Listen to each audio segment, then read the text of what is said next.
She walked onto that runway believing tonight would change her life. She was right, just not in the way she imagined. Imani Adeyemi had survived poverty, sacrifice, and years of silence. She had carried her mother's medical bills on her back and her ambitions in her chest like a secret nobody deserved to know. All of it, every sleepless night, every skipped meal, every swallowed humiliation, had been building toward something. What it built toward was a crowd of 500 people laughing at her naked back under Seoul's coldest chandeliers. And the man watching from the shadows, the most dangerous man in the city, was the only one not laughing. If this story hits you somewhere real, hit that like button and drop your city in the comments. I want to see how far this one travels. The dress had been Vanessa's idea. That was the first thing Imani would remember later. Not the laughter, not the sound of fabric tearing, not the cold air hitting her spine like a blade. What she would remember first, with the specific clarity of something that had been trying to surface for years, was that the dress had been Vanessa's idea. "You need something that makes a statement," Vanessa had said 3 days before the event, pulling a garment bag from the closet of her Gangnam apartment with the practiced casualness of someone who had already decided. The dress inside was ivory silk, structured at the bodice, open at the back to a degree that Imani had privately found alarming. "It's a charity runway, not a funeral. You want people to remember you." Imani had held the dress against her body and looked at her reflection in Vanessa's full-length mirror, the kind of mirror that cost more than Imani's monthly rent in Lagos, before she'd moved to Seoul. Before all of this. And she had felt something she recognized now as a warning. A low, sourceless unease that she had mistaken for insecurity and smothered accordingly. She was good at smothering things. She had been doing it since she was 19 years old. "You don't think it's too much?" she had asked. Vanessa had smiled. "For who? You've got the body. Own it." Imani had believed her. That was the part she would spend the most time dissecting afterward. Not Vanessa's cruelty, because cruelty was comprehensible. Cruelty had a logic she could eventually map and understand. What she would spend the most time on was her own believing, the specific texture of her own willingness to be convinced. She had known Vanessa Cole for 6 years. They had met during Imani's first year in Seoul, at a language exchange program at a community center near Hongdae, where Imani had been attempting to learn Korean with the grim determination of someone who had already decided this city was her future, whether it wanted her or not. Vanessa was American, from Atlanta originally, though she spoke about Atlanta with the particular distance of someone who had left and didn't intend to return. She was beautiful in an effortless, aggressive way that Imani had always quietly envied, with the kind of social confidence that made rooms rearrange themselves around her. They had become friends the way people become friends when they are both outsiders in the same foreign city, quickly, necessarily, and with a depth of trust that was perhaps more about circumstance than genuine knowledge of each other. Imani understood this now. She had not understood it then. The charity event was called the Seoul Inclusion Fashion Showcase, a fundraiser organized by a nonprofit that claimed to champion diversity in the Korean fashion industry. Vanessa had presented it to her 3 weeks earlier over dinner at a restaurant in Itaewon, sliding a printed flyer across the table with the air of someone delivering good news. "They're specifically looking for international models," Vanessa had said. "Diverse backgrounds. You'd be perfect." "I'm not a model." "It's a charity event. Nobody's a model. You just walk, you look good, they take some photos, and you get paid." She had paused. "You could use it, right? The money." This was the part that had made Imani say yes. Not vanity, not ambition, the money. Her mother's most recent medical report had arrived the week before. Kidney function declining, specialist recommending additional treatment. That was, like all additional treatments, expensive in a way that seemed almost punitive, as though the body's failure were being invoiced. Imani had been doing the math for days. The paycheck Vanessa described would cover 2 months of treatment. She had said yes. She had let Vanessa choose the dress. She had taken a taxi to the Grand Millennium Hotel on the evening of the event, feeling something she had carefully cultivated to resemble excitement, because excitement was more bearable than the anxiety underneath it. And she had walked into that ballroom, all marble and chandelier light, and the specific kind of wealth that announces itself through restraint, with her spine straight and her face arranged into an expression of calm she did not feel. The backstage area was a repurposed conference room sectioned off by black curtains, filled with the particular chaos of any fashion staging. Organizers with clipboards, makeup artists with their cases open like small arsenals, other women in various states of readiness. Amani had been given a number, 14, and directed to a chair where a woman wordlessly began touching her face with brushes. She had looked for Vanessa. Vanessa was supposed to be there, had implied she would be there, managing things. Vanessa was not there. Amani's phone showed 2 unread texts. She hadn't checked them yet. She had been too focused on holding herself together, on breathing through the anxiety that had started in her sternum, and was now doing something uncomfortable in her hands. She checked the texts while the makeup artist reached for a different brush. The first text was from Ethan. "Hey, hope tonight goes well. You deserve good things." She read it twice. Ethan Brooks did not send texts like that. In the 14 months they had been together, Ethan communicated primarily through brief logistical messages. "I'm downstairs, running late. Did you eat?" And the occasional phone call that felt more like a status update than a conversation. Something about the text felt off in the way that things feel off when they're trying too hard to feel normal. She told herself she was being paranoid. She put her phone away. The second text she didn't open until she was standing in the wings. Number 14, 30 seconds from walking out onto a runway in front of 500 people. It was from a number she didn't recognize. "Walk carefully. The dress has been altered." She stared at it. The number was unrecognized. The message was 8 words. Her mind processed both facts and then produced, with impressive speed, a sequence of rationalizations. Wrong number, prank, some kind of bizarre soul spam. She was 14 on a list of 20 models. The person before her was already walking. She could hear the applause, the ambient music, the particular texture of a crowd that was watching something. She had 8 seconds to make a decision. She walked. The runway was longer than she'd expected. A narrow, elevated platform cutting through the center of the ballroom, flanked on both sides by round tables where Seoul's charitable wealthy sat with their event programs and their cocktails. The lighting was warm and theatrical, catching the ivory silk of the dress, and for the first 3 seconds Amani felt something that was almost pride.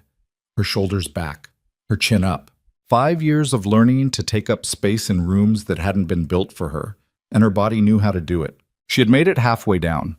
She never knew for certain whether it was a seam that gave or a clasp or something that had been cut just precisely enough to hold until the momentum of walking pulled it apart. What she knew was the sound, a soft, definitive tearing like a sentence ending, and then the cold. The cold was specific. The cold was the air of a large climate-controlled room hitting the entirety of her back, from shoulders to waist, the dress falling open behind her in a way that left nothing to imagination. She stopped walking. The crowd took approximately 2 seconds to process what they were seeing. She would count those 2 seconds later, alone in the bathroom of a hotel lobby miles away, standing over a sink with the cold water running. 2 seconds of silence. The particular silence of 500 people all registering the same thing simultaneously. Then the laughter started. It was not all 500 people. She would tell herself this later, insistently, as though the percentage mattered. Maybe 50, maybe 100. But a crowd's laughter carries differently than individual laughter. It amplifies, it bounces off marble and chandelier crystal. It becomes the whole room even when it isn't. And what Imani heard standing on that elevated runway with the back of her dress hanging open was a sound that seemed to come from every direction at once. She did not move. This was not composure.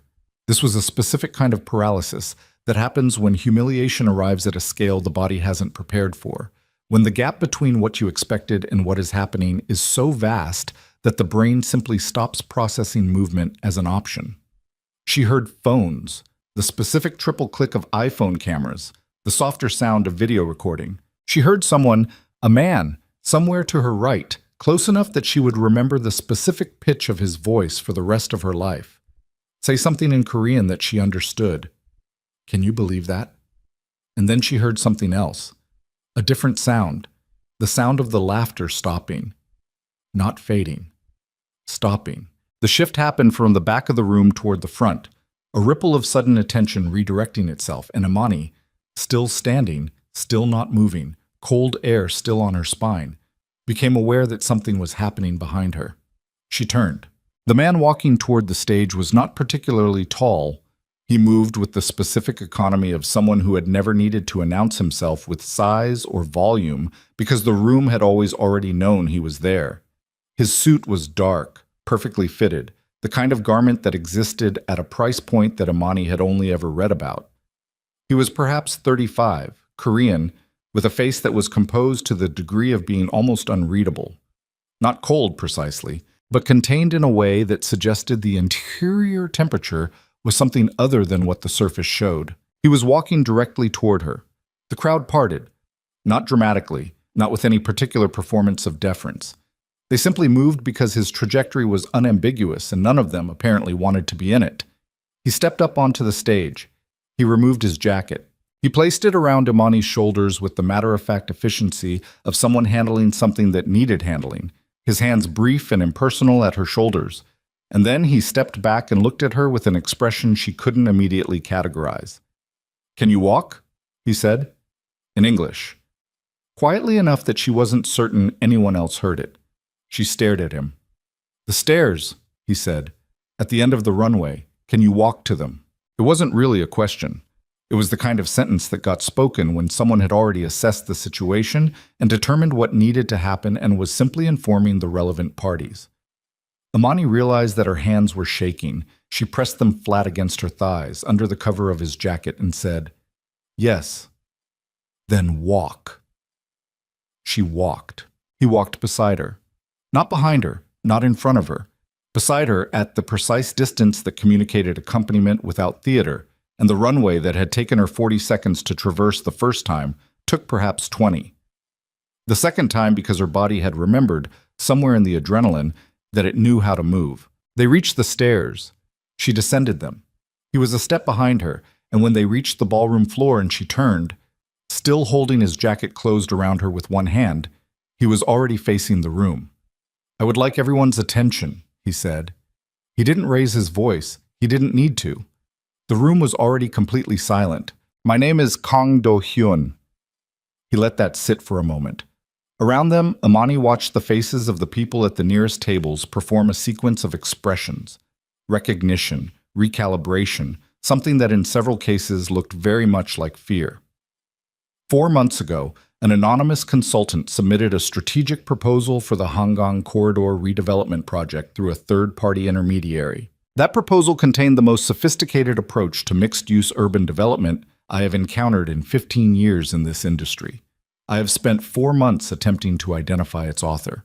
Broadway East. He paused. "The woman you just laughed at wrote it." The silence that followed was different from the silence after the dress tour. That silence had been the silence of a crowd in the presence of someone else's embarrassment. This was the silence of a room that had been told something that required it to completely reassemble its understanding of the last 5 minutes. Imani was looking at him. She was aware that she should probably be looking somewhere else, at the floor, at the exit, at literally anything other than the profile of this man as he spoke to a room full of people about her. But she couldn't stop. Her name is Imani Adeyemi. She is one of the most gifted strategic minds I have had the opportunity to encounter. What happened to her on this stage tonight was not an accident, and it was not funny. He turned then and looked directly at the table where Imani now registered, with a lurch that rearranged something in her chest. Vanessa Cole was sitting. I would recommend that the people responsible for engineering it consider that information carefully. Vanessa's face was unreadable. Ethan, seated beside her. Ethan here at a table with Vanessa. The two of them together in the same space that Imani had been specifically told was a professional event. Ethan's face was something else entirely. It was the face of a man who had made a calculation and was now being informed that the calculation was wrong. Imani looked at them. At the two of them, side by side, and she felt the specific sensation of a jigsaw piece clicking into a slot that she hadn't known was empty, but that her body had apparently been accommodating for some time. She looked away. Kang Do-hyun had turned back to the room. "Enjoy the rest of your evening," he said. And then he walked toward Imani and said very quietly, "Come with me." And she followed him because she was in a borrowed jacket in the ballroom of the Grand Millennium Hotel with the back of her dress open and the two people she had most trusted in Seoul sitting at a table together. And there was, she recognized, absolutely nowhere else to go. The hotel had a private lounge on the 14th floor, accessible by a service elevator that required a keycard Do-hyun produced from his interior pocket without breaking stride.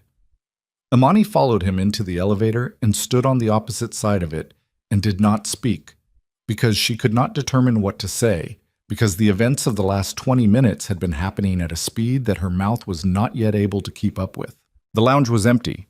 Low lighting, a long window overlooking the Han River, furniture that suggested expense through its refusal to be remarkable. A bar against one wall. Do-hyun went to it, produced a glass, poured water, and set it on the table in front of where he appeared to expect her to sit. She sat. She picked up the water and held it without drinking it. He sat across from her. He did not pour anything for himself. "Your mother is unwell," he said. She looked up. "What?" The Hangang proposal included an anonymous biography in the cover document, single paragraph. One of my researchers found it when they were tracing the submission. It mentioned that the author was supporting a family member through long-term medical treatment. He looked at her steadily. "I'm sorry, I'm not trying to disturb you. I'm explaining what I know and what I don't." Imani set the glass down. "How much do you know?" "I know your name now. I know your work.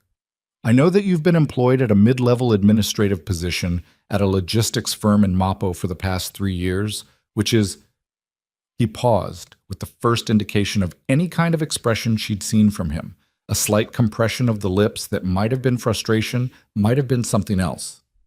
"Not where someone with your analytical capacity should be. I applied to better positions." "I know." Something in the way he said it made her go still.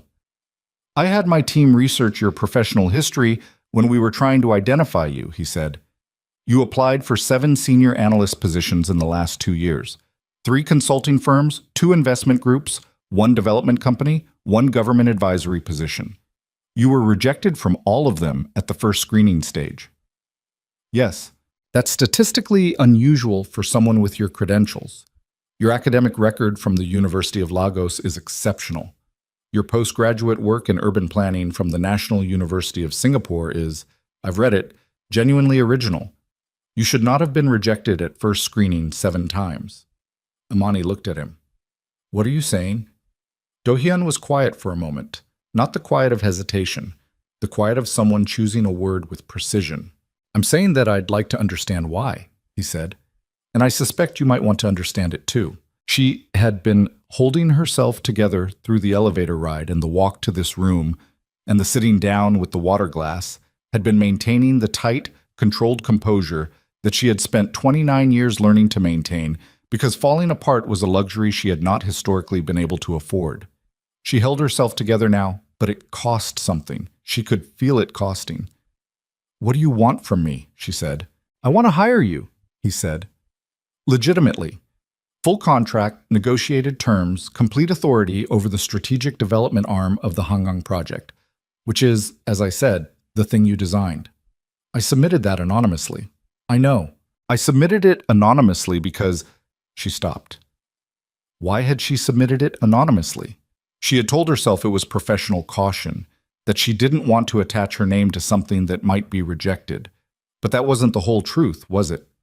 The whole truth was that she had spent 2 years being told, through rejection letters, through silence, through the quiet, efficient machinery of professional exclusion, that her name on something made it worth less. She had submitted anonymously because she had started to believe that her name was a liability. She didn't say any of this to Kang Do-hyun.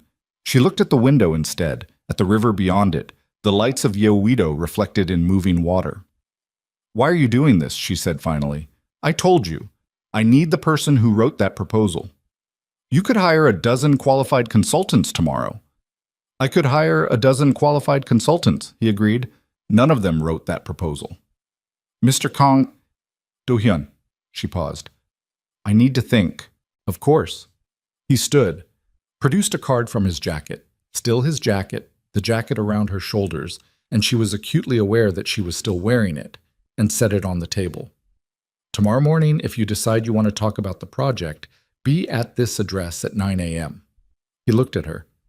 "The offer is genuine." The terms are yours to negotiate, and if you decide not to come, a brief pause. I'd like my jacket back at some point, but there's no urgency. She looked at the card. She looked at him. The people in the ballroom, she said. Vanessa, Ethan. She heard her own voice saying the names and registered the slight roughness that had appeared in it without permission. They set this up. Yes. You knew that when you said it. I suspected it. My security team had been monitoring the event because I was attending. They flagged several anomalies during setup.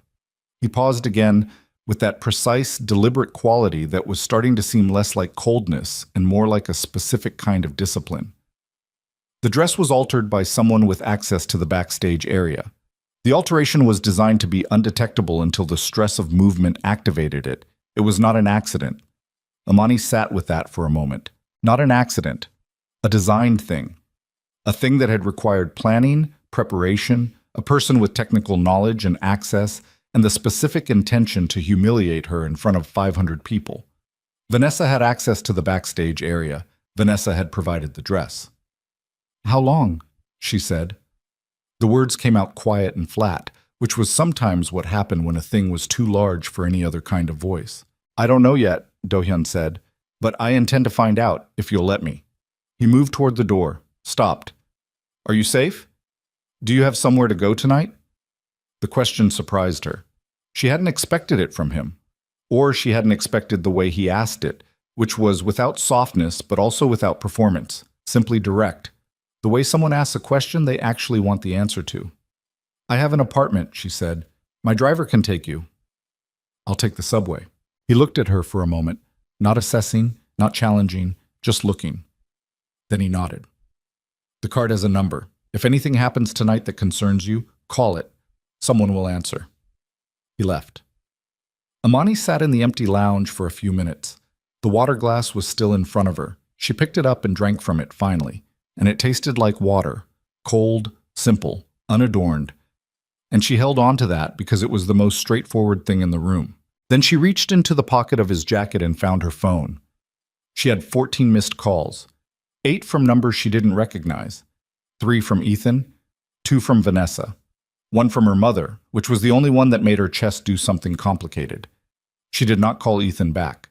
She did not call Vanessa. She called her mother, and when her mother answered in Yoruba, sleepy, because Lagos was 4 hours behind Seoul and it was past midnight there, Amani said in the same language. I'm okay. I just wanted to hear your voice. Her mother said, What happened? Nothing good, Amani said. But I'm okay. You sound like someone who is not okay, but is being very stubborn about it. Despite everything, Amani almost smiled. That's accurate. Come home. Soon. You always say soon. I know. After she hung up, she sat for another 5 minutes. Then she took the elevator down, walked through the hotel lobby past the ballroom, whose doors were closed now, the charity gala apparently proceeding without her, and out onto the street, where the Seoul night was cold and bright and indifferent, the way cities always are, the way she had once found exhausting and had gradually come to appreciate as a kind of freedom. She did not take the subway. She walked for 45 minutes through Yoido and across the bridge and into the Mappo neighborhood where her apartment was, because she needed the cold air, and she needed the movement, and she needed the time that walking gives you, the particular quality of time that exists only when your body is doing something simple, and your mind is therefore free to do something complicated. She thought about the dress, about the text she hadn't read in time, about the 2 seconds of silence before the laughter. She thought about Vanessa's face in the ballroom, that moment when Do-hyun had looked directly at her table. The face had been unreadable, and Amani had always trusted Vanessa's face the way you trust something familiar, something that's been in your peripheral vision long enough that you stop seeing it clearly. She thought about 7 rejected applications, 3 consulting firms, 2 investment groups, 1 development company, 1 government advisory position. She thought about the specific way Vanessa had always responded to news of those rejections, with comfort that was slightly too ready, with the exact words that fit slightly too neatly, with a sympathy that had never once surprised Amani by arriving at the wrong moment, or saying the wrong thing because it was real. She stopped on the bridge and looked at the river for a long time. The Han River at 11 p.m. in November was black and quiet, moving under the bridge with a sound that was barely sound. The lights of the city were everywhere above it and nowhere in it. She reached into the jacket pocket again. The card was there. His card, Do-hyun's card, with the address and a phone number that apparently connected to someone who always answered. She held it in her fingers without looking at it, because she didn't need to look at it. She had already read it. She had a memory that retained things it was given, retained them with a precision that had been called at various points in her life impressive and useful, and also, by people with specific reasons to find it inconvenient, unsettling. She thought about the proposal she had written. 87 pages, 6 months of evenings and weekends and early mornings before work. Built on top of years of studying the Hangang corridor, the development patterns, the infrastructure gaps, the economic modeling that everyone else was doing wrong because they were thinking about the land and she was thinking about the people who would live on it. She had written it in the particular secret way of someone who has stopped expecting to be taken seriously and is making something for themselves instead. Not for an audience, not for a career, just because the problem was there and she could see the solution, and there was something intolerable about a solution going unrecorded. She had submitted it on a Tuesday night in July through a third-party submission portal she'd found linked on a development industry forum. She had used a proxy email. She had not expected to hear anything. She had not heard anything. For 4 months, she had not heard anything. And then tonight Kang Do-hyun had walked across a ballroom toward her, and the room had moved out of his way. She knew who he was. Everyone in Seoul who paid attention to certain kinds of news knew who Kang Do-hyun was, at least approximately. His name was in the financial press regularly. The Black Tiger Group, legitimate holdings in construction and hospitality and urban development. His other name, the name that existed in different kinds of coverage, in the muted way that certain things were reported in Seoul, was the head of the Black Tiger Syndicate. The two things were not entirely separate. Everyone understood this. No one said it plainly. She thought about what it meant that the person who had recognized her work, who had spent 4 months searching for her, who had walked across a room and put his jacket around her shoulders with the matter-of-fact precision of someone resolving a problem, was that person. She thought about what it meant that she was, standing on a bridge over the Han River in his jacket, seriously considering showing up at his address at 9 a.m. She was not naive. She was not, in particular, naive about power, about what it looked like and how it operated and what it cost the people adjacent to it. She had grown up in Lagos, in a family that had navigated generations of complicated proximity to powerful people, and she had developed early the specific kind of clarity that comes from watching what power does when it thinks it isn't being watched. But she thought about 7 rejected applications. She thought about Vanessa's face. She thought about her mother's kidney function, declining, and the specialist's report, and the number she had been doing math around for 3 weeks. She thought about the dress that had been altered to tear at exactly the right moment. She stayed on the bridge for a long time. The river moved underneath her. Seoul kept going around her, uninterested, enormous, full of its own machinery. Then she folded his card carefully, put it back in her pocket, and walked the rest of the way home. She did not sleep. She sat at her desk with her laptop open and a cup of instant coffee getting cold beside it, and she pulled up everything she could find about the Hangang Corridor redevelopment project. She pulled up everything she could find about the Black Tiger Group. She read financial filings and press releases and the kind of analysis that lived in industry publications she paid a monthly subscription for and had been reading for 5 years. She read 3 separate Korean-language articles that she translated herself, slowly, with the dictionary function open in another tab. At 4:47 a.m., she opened the proposal she had written. She read it from the beginning. She read it not as the person who had written it, but as the person who had spent the last several hours walking through cold air with it sitting at the back of her mind. And what she found was this. It was good. She allowed herself to acknowledge, at the level of her own rigorous and not easily satisfied standards, genuinely good. The modeling was sound. The integration approach was original. The community impact projections were conservative in a way that made them defensible, rather than optimistic in a way that made them decorative. She had known this when she wrote it. She had been told, in 7 different ways, by 7 different professional silences, that it didn't matter. Kang Do-hyun had spent 4 months looking for the person who wrote it. At 5:15 a.m., she closed the laptop. She went to her closet and pulled out the jacket. His jacket, which she had been wearing home, and which she had placed on the back of her desk chair when she sat down, and which smelled faintly of something she wasn't going to spend time categorizing. And she held it for a moment, and then she hung it carefully on a hook by the door. She went to bed. She lay in the dark for 20 minutes. Then she got up, made coffee that was better than instant, and began deciding what to wear to a 9 a.m. meeting with the most dangerous man in Seoul. She was going to go. She had known she was going to go since the bridge. What she was still deciding, as the coffee brewed, as the Seoul dawn came in gray and cold through her window, as she stood in front of her closet with the particular focus of someone who understands that how you enter a room is not about vanity, but about what you intend to say before you've said anything, was how. She was going to go as herself, not as the woman who had stumbled on a runway in a dress that had been designed to betray her, not as the woman who had been quietly grateful for Vanessa's friendship and Ethan's intermittent attention, and who had swallowed the unease every time something felt off, because making it to the next month was more important than trusting her instincts. She was going to go as the woman who had written 87 pages that a man like Kang Do-hyun had spent 4 months trying to find. That woman, she thought, taking the first sip of her coffee while the city came awake outside, could handle a meeting. She did not know yet that the meeting would change everything. She did not know what the investigation would find, or what it would cost, or what was building, slowly and inevitable as the Han River in November, between herself and the man who had stood in a room full of people and said her name like it was worth saying.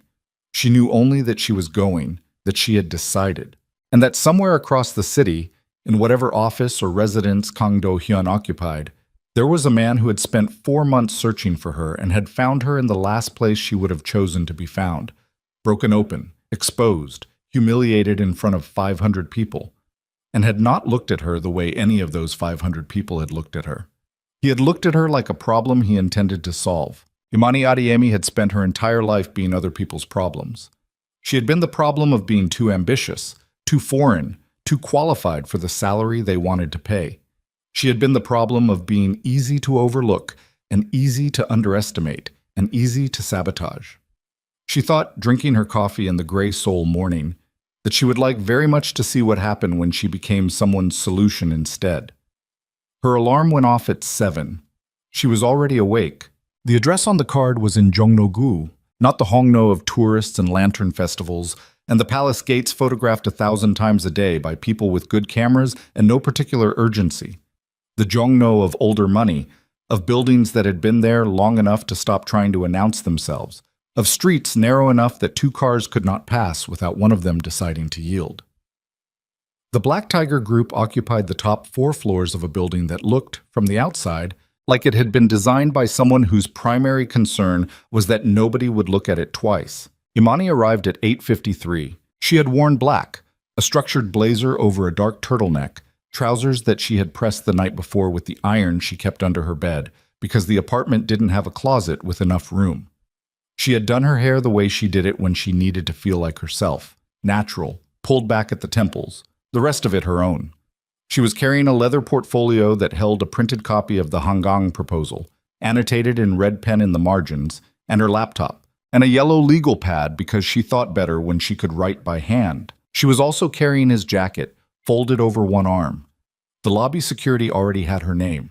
That was the first indication that this morning had been prepared for with more care than she had anticipated. A woman in a charcoal suit met her at the elevator and said, in English that had the faint overlay of an American education, "Mr. Kang is ready for you. Can I take your jacket?" Imani glanced at the folded jacket on her arm. "It's his," she said. The woman looked at it, looked at Imani and said, with the blank professionalism of someone paid to have no visible reaction to anything, "I'll see that it's returned to him." Imani let her take it. Then she rode the elevator to the 31st floor and thought about breathing. The conference room was not what she expected. She had expected the particular stagecraft of power, the long table designed to place the important person at the greatest possible distance, the chairs deliberately less comfortable on one side than the other, the view chosen to make the visitor feel small. She had been in rooms like that. She knew how they worked. This room had a round table. 6 chairs, all identical. One wall of glass facing north, showing the kind of soul that most people forgot existed between the gleaming new towers. Old tile roofs, narrow streets, the compressed geography of a city built in layers over centuries. 2 cups of coffee already on the table. A whiteboard on the opposite wall, blank and clean. Do-hyun was already there, standing at the window with his back to her. He was in a different suit, charcoal today instead of black. Same quality, same absence of anything unnecessary. He turned when she came in. "You came," he said. "I said I'd think about it." "You did." He gestured to the table. "Sit wherever you want." She chose the chair that gave her the window at her left and the door at her back right. She put her portfolio and laptop on the table and the legal pad on top of them and sat down and picked up the coffee because it was there and because it gave her hands something to do. He sat across from her. Not directly across, one chair to the left of directly across, which put them at an angle that felt less like confrontation and more like 2 people looking at the same thing from slightly different positions. She noted this. She noted it in the way she noted most things, which was quickly and without making it visible. "I read the proposal again last night," he said. "Section 4, the community displacement modeling. What about it? Your cost-benefit calculation weights long-term resident retention at 1.8 times the standard municipal rate. I want to know why." She had not expected to start here. She had expected preamble, terms, introductions, the formal machinery of a business negotiation. She looked at him and recalibrated. "Because the standard municipal rate is wrong," she said. "It was established in 2009 based on displacement data from the Cheonggye project, which was a completely different demographic and economic context. If you apply it to Hangang Corridor residents in 2024, you're undercounting the long-term economic drag of community dissolution by approximately 30%. The municipal rate is what the city accepts. The municipal rate is what the city accepts because nobody has presented them with better modeling. That's what Section 7 is for." He looked at her. Not the look of someone who has been answered. The look of someone who has asked a question and received an answer and is now running it against something internal to determine if it holds. "The City Review Board rejected the 2021 corridor proposal on similar grounds," he said. "I know. I read the rejection report. The modeling in the 2021 proposal didn't account for the secondary retail ecosystem along the eastern segment. When you lose anchor residents, you lose the foot traffic that sustains 17 blocks of small business infrastructure. The 2021 team treated it as a residential project. It's not a residential project. It's an economic organism." Silence. Then Do-hyun reached for a pen. She hadn't noticed the pen, it had been there on the table, and wrote something on the whiteboard. 2 numbers. "Walk me through the secondary retail calculation." So she did.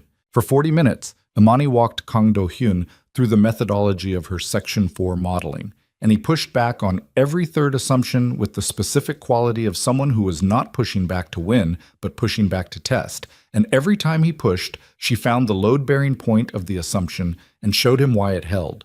Twice she conceded small errors in her baseline data and showed him how the correction affected the output. Minimally, but she wasn't going to pretend otherwise. He wrote on the whiteboard in a handwriting that was precise and slightly angular and entirely legible. At 10:14, he put the pen down. "All right," he said. "All right, what?"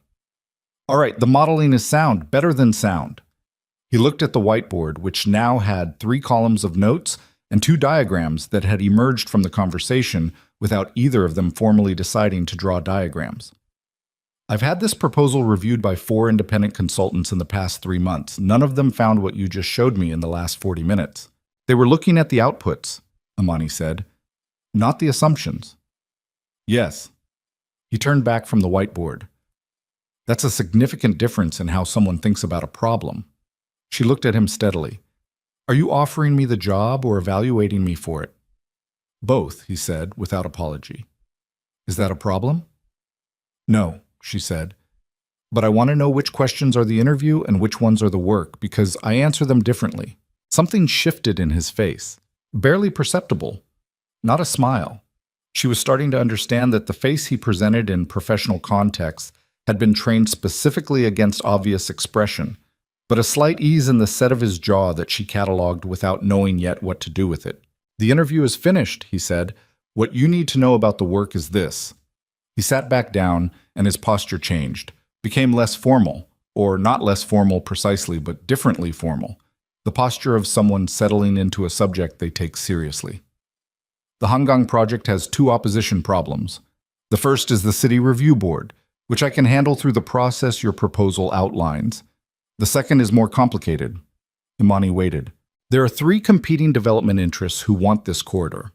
One of them has been systematically undermining the project at the pre-approval stage, delaying review processes, feeding inaccurate information to the environmental assessment teams, and in at least two cases that I'm aware of, paying people inside the process to slow it down. He paused. I need someone who can work in conditions where the information environment is being actively corrupted, someone who can identify what's real and what's been placed there to mislead us. Imani thought about this. That's not strictly a consulting function. No, he agreed. It's not. What is it? It's the actual job. She sat with that. The coffee had gone lukewarm. Outside, the old soul below the window was doing what it always did, existing without apology, indifferent to the glass tower rising above it. She was aware that this conversation had moved, in the space of 90 minutes, from a job offer to something with different edges. She was also aware, and this was the part that she examined carefully, turning it over, looking for the place where her own need was distorting her judgment, that she wanted to do it. I want full access to all existing project documentation, she said, including the internal communications from the past 18 months. You'll have it. I want to meet with the City Review Board independently without Black Tiger Group representation present. A pause. Not resistance, consideration. Why? Because if I walk in there with you standing behind me, they'll hear your name. I need them to hear the work. Another small pause. Then, agreed. And I want to know everything your security team has found about what happened last night. Not filtered. Everything. This pause was longer. That, he said, is going to be more than you want to hear. Tell me anyway. Dasi. She didn't get the full report until 3 days later. In the interim, she started work. There was no formal first day. No orientation, no welcome packet, no tour of the office by the charcoal-suited woman whose name turned out to be Sujin, and who was, Imani gradually understood, the operational center of everything that happened on the 31st floor. Imani was given an office 2 doors from the conference room, a laptop preloaded with project documentation, access credentials to the project server, and the understanding, conveyed through Sujin, since Do-hyun didn't appear to waste time on logistics he could delegate, that her hours were her own and her outputs were not. She worked the way she had always worked when something had her, completely. She was in the office by 7 each morning, and she ate lunch at her desk, and she left after dark. And in between, she read documentation and built models, and wrote questions in red ink on legal pads and sent them to Sujin, who sent them to the relevant departments and sent back answers within the hour, which told Imani something about how this place operated and what kind of response time was expected. She barely thought about the runway. She thought about it at night sometimes, in the specific involuntary way that humiliations replay themselves, the sound of tearing, the cold air, the laughter. But during the day, the work was large enough to fill the space, and she was grateful for that in the private way she was grateful for most things, which was without showing it. On the morning of the 4th day, Do-hyun appeared in her office doorway at 8:30. "The report is ready," he said. She had been mid-sentence in an email. She saved it, closed the laptop, and looked at him. "Now? If you're ready." "I've been ready for 3 days." His security chief was a man named Park Jae-won, late 40s, close-cropped gray at his temples. The particular physical stillness of someone who had made a career in the presence of violence and learned to be still in it. He had the manner of someone who had learned to deliver bad news without cushioning it, which Imani immediately found more respectful than the alternative. He set a folder on the conference table. He did not slide it toward her dramatically. He set it down and sat back and let her reach for it. "The dress," he said, "was altered by a woman named Kim Sarah. She's worked in fashion event production for 11 years. She was contracted for the event 2 weeks ago by the organizing committee through a firm called Bright Event Partners." "Who owns Bright Event Partners?" Do-hyun said. He clearly already knew. He was asking for Imani's benefit. "The firm is registered to a shell company. The shell company traces back to a logistics consulting group in Gangnam. The group has connections to..." Jaewon paused, with the fraction of hesitation of a professional delivering information he knows will land hard, to Ethan Brooks's employer, a subsidiary of the Hallam Investment Group. Imani held the folder open.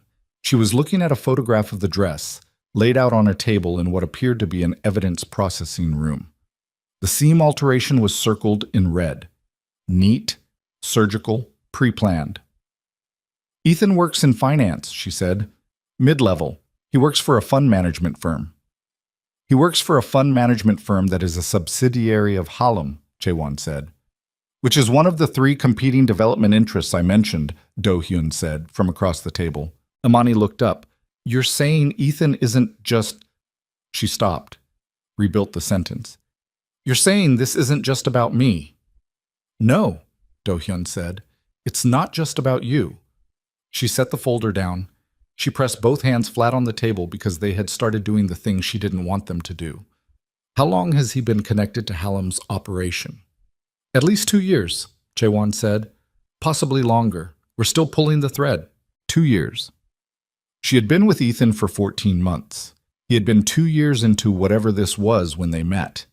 When he had noticed her at a rooftop gathering in Mappo in a way that had seemed, at the time, like coincidence and luck, and the specific small miracle of being seen by someone you hadn't expected to see you. She thought about the 7 rejected applications. She thought about Ethan, who had always known the right things to say about those rejections. Who had always, she realized now, known about them before she'd fully processed her disappointment. Because she told him things. She had told him things. She had been the kind of person who shared her professional setbacks with her partner because she believed, in that small, stubborn way she'd held on to, despite everything, that partnership was a thing that existed. Vanessa, she said. Jaewon nodded. Ms. Cole has been in communication with Ethan Brooks for approximately 3 years. The relationship began approximately 6 months before Ms. Cole introduced him to you. The room was very quiet. Imani was aware of Do-hyun watching her, not with the observer's avidity, not the way people sometimes watch other people receive devastating news, with the guilty relief of the uninvolved. He was watching the way someone watches a situation they feel responsible for and are trying to determine if they've handled it correctly. I need a minute, she said. Take whatever you need, Do-hyun said. And then he said to Jaewon, give us the room. Jaewon left without a word. The door closed with a sound that was barely a sound.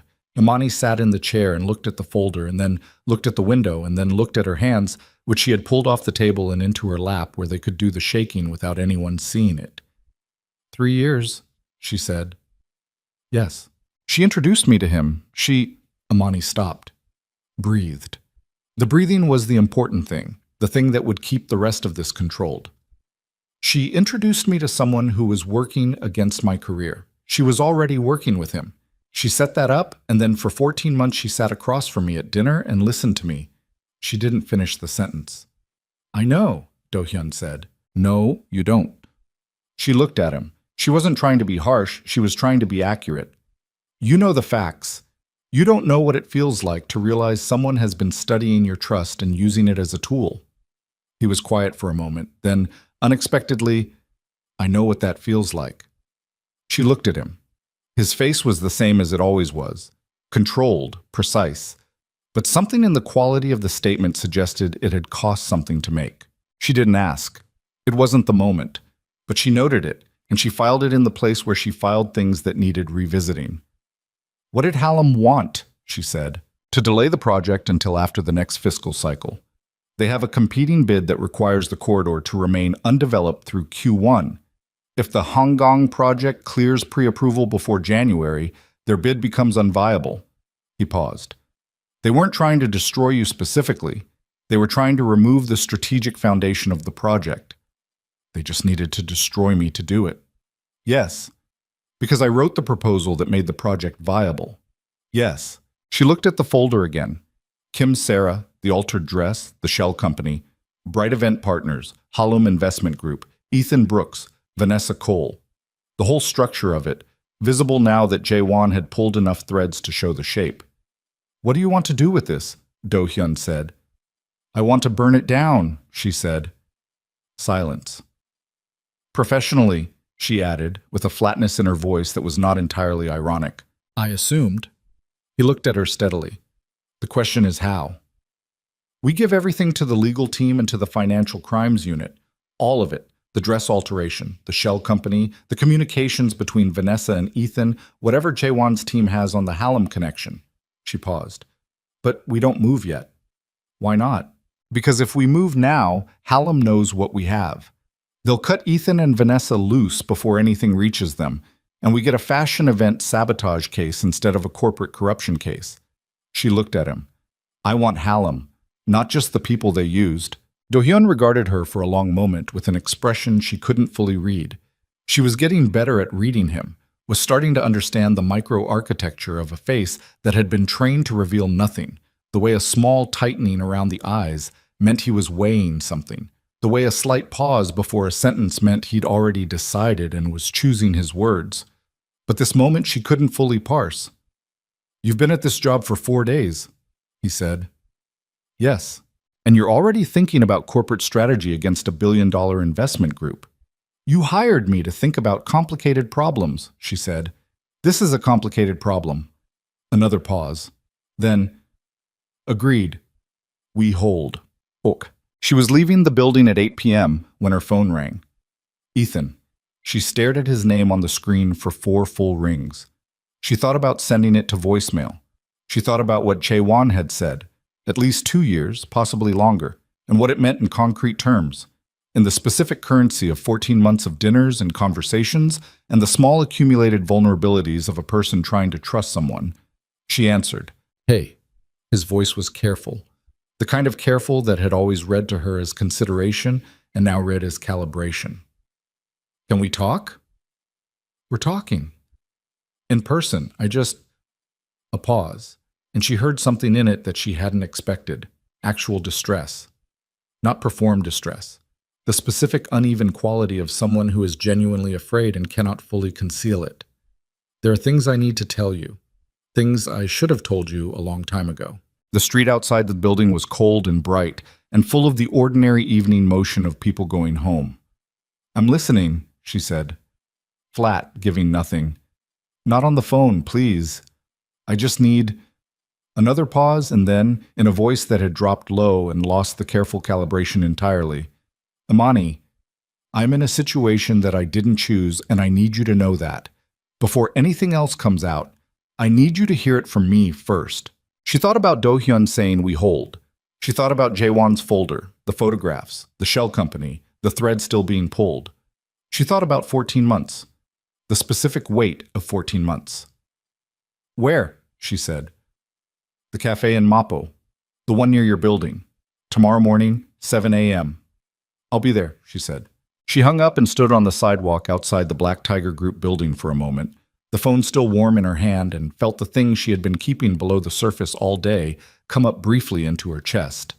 Not grief exactly, not anger exactly, but the specific exhaustion of someone who has been moving through the world with a map that turned out to be wrong, and is only now beginning to understand how far off course that wrong map has taken. The cafe was called Baum, Spring, and it had been there for 11 years, which in Mappo meant it had survived 4 rounds of rent increases and the slow replacement of everything around it with glass-fronted establishments that served drinks in geometric cups. Imani had been going there since her 2nd month in Seoul. She knew which table got the morning light and which one was drafty by the door, and she knew that the owner, Mrs. Huang, made the coffee too strong by any standard except the one Imani had developed specifically for this place. She arrived at 6:48. She ordered coffee and sat at the table in the back corner. Not the one with the morning light, because the morning light would be behind her and she wanted to see the door. And she put her phone face down on the table and her hands around the cup, and she waited. Ethan walked in at 7:03. She watched him come through the door and do the thing eyes do in an unfamiliar low light, the brief adjustment, the scanning, and then find her. He looked bad. Not dramatically bad, not the bad of someone who had been crying or hadn't slept, but the specific bad of someone who had been very controlled for a long time and was beginning to lose the infrastructure of that control. His jaw was tight. The skin under his eyes had the grayish quality of accumulated exhaustion. He sat down across from her without taking off his coat. You look terrible, she said. I know. Start talking. He wrapped both hands around the coffee cup Mrs. Huang had appeared with, and he looked at the table for a moment, and then he looked at her. I met Vanessa at a Hallam event, he said, 2.5 years ago. She approached me. I didn't know who she was at the time. I just knew she was connected, knew people, knew how things moved in certain circles in this city. He paused. She told me she had a project, that there was a consulting opportunity that could move me into a senior position if I helped facilitate some information management. Information management, Amani said. That's what she called it. And you said yes. I said yes. He said it without flinching, which she gave him partial credit for. She told me about a woman, a strategic analyst, who had been developing independent work that was interfering with Hallam's position on the Hangang corridor. She wanted someone who could get close, get access to her professional network, her applications, her contacts. Amani heard this the way you hear something that your body has already processed before your mind catches up, with a strange absence of surprise, as though she had known the shape of this even when she hadn't known the content. She wanted someone who could get close to me, Imani said. Yes. The cafe was nearly empty. Mrs. Huang was behind the counter doing something with the espresso machine that produced a low grinding sound. The morning light was coming through the front windows in the flat, colorless way of Seoul in November. You were placed, Imani said. Yes. The rooftop party in Mapo. Vanessa arranged the invitation list. You knew who I was before we met. Yes. She picked up her coffee. She drank from it. She set it down. All of these actions were performed with a deliberateness that was the alternative to other things she could have done with her hands. How much of it was the job? She said. He was quiet. Ethan. Her voice came out with an edge that surprised even her. Not loud, not broken, just hard in the specific way of something that has been compressed too long. How much of the last 14 months was the job and how much of it was something else? I need an honest answer to that question, and I need it now. It started as the job, he said, and then he stopped, pressed his lips together. It got complicated. Don't do that. Imani, don't give me complicated. Complicated is not an answer. Complicated is what people say when they don't want to say the true thing. She leaned forward slightly. Did you have feelings for me, or were you performing feelings for me? Those are two different things, and they matter. The grinding from the espresso machine stopped. The cafe was very quiet. Both, he said. That's the honest answer. Both, at the same time, for most of it. And I know that doesn't... What did you give them? He blinked. What? What did you give Hallam, specifically? What information, what access, what did they get from you being in my life for 14 months? He looked at the table again.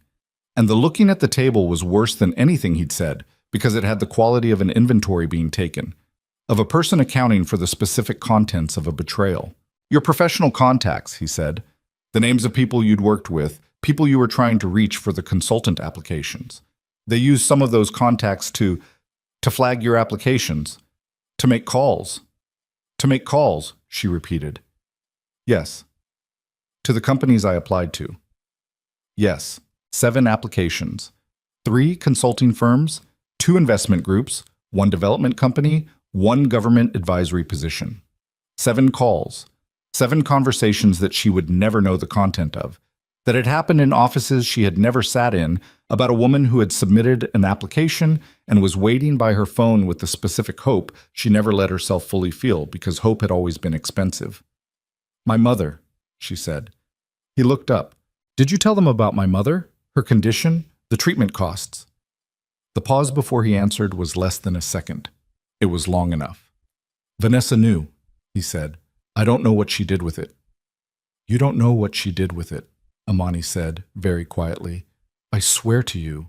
Don't. She put her hand flat on the table between them. Don't swear to me anything right now. You've been lying to me for 14 months. The value of your word is not something I'm currently in a position to assess. He absorbed this. He didn't argue it. What changed? She said. Why are you here? Why now? Because the runway... He stopped, ran a hand through his hair, which she had seen him do hundreds of times, the same gesture, the gesture she had always read as frustration and was only now filing under something more complicated. Because I was at that table. I sat there and I watched what they did to you, and I... Another stop. I didn't know about the dress. I want you to know that. I knew about the event, I knew Vanessa had arranged it, but I didn't know what she'd done to the dress. But you sat there. Yes. You sat at that table with her and you watched. Yes. And you did nothing. The silence that followed was the longest one yet. Mrs. Huang had come out from behind the counter and was wiping down the tables nearest the window, working with the unhurried method of someone who had been opening this cafe for 11 years and had learned not to notice what happened in the back corner. I was going to... Ethan started. No, Amani said. You weren't. You sat there. And then Kang Do-hyun walked in and you sat there and watched that too. She looked at him with the flat clarity that had been building in her all morning, since she woke at 5 and lay in the dark and understood that this meeting was not about reconciliation and was not about answers. Not really, because she already had the answers. The answers were in Chaewon's folder. What does Hallam know about what's happened? About me working with Do-hyun? Ethan's expression shifted. Something tightened around his eyes. They know, he said. They knew by the next morning. Vanessa had someone at the event. How worried are they? Very. He leaned forward slightly. Amani, that's why I'm here. Not just because... He caught himself, recalibrated. Hallam is not a mid-level investment group having a bad quarter. The people who run the corridor operation are connected to things that go beyond this city. If Do-hyun moves against them directly, if the project clears and their bid collapses, the people who lose money are going to... Are you threatening me? No, I'm warning you. There's a difference. Is there? Listen to me. His voice had changed, dropped the apologetic register, gone harder, gone to something that was closer to genuine urgency than anything else she'd heard from him. Hallam has spent 2 years building a position on the corridor. The man who runs their development operation, a man named Seo Byung-jun. He's not someone who accepts losing. He will not accept it. And if he thinks Do-hyun has documentation that connects him to the sabotage, he'll do what? Ethan looked at her. He'll do what, Ethan? He'll remove the documentation, Ethan said, and whatever else needs removing. The cafe's front door opened and a woman in a yellow coat came in, bringing cold air and the sound of the street briefly before the door closed again. Mrs. Huang looked up. Imani did not look up. How long have you known about Seo Byung-jun? She said. Since the beginning. Vanessa reports to him. Vanessa reports to him directly. Yes. Imani sat back. She thought about Chaewon's folder, the shell companies, the event production firm, the dress alteration. She thought about how much of that chain connected to a name that had not appeared in the folder. Seo Byung-jun, a name Do-hyun's team apparently had not yet found. Does Do-hyun know about Seo? She said. I don't know what Do-hyun knows. But you know that his team hasn't reached that name yet. Otherwise, Hallam wouldn't still be operational. They'd be in crisis management mode. She looked at him.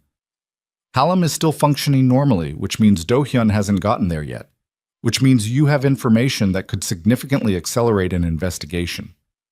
Ethan was quiet. So here's what I'm hearing, Imani said.